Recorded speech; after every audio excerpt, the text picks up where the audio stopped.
we are about to design El Suero cocktail. The idea behind is to create a drink that has a nice rim, just like a margarita has a salt rim. For this reason, we had to create a ring that perfectly fits in a specific vessel.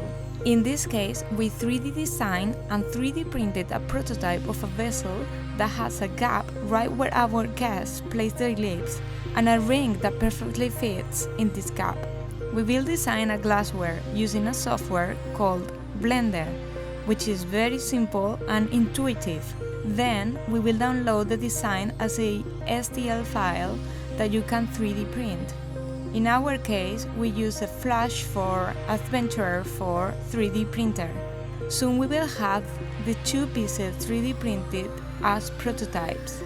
This process can take a few hours, so just be patient. For more information about commands, we have left you a Blender tutorial on the description below. Don't forget to follow our bar on YouTube channel so you don't miss the rest of the episodes. Like and share.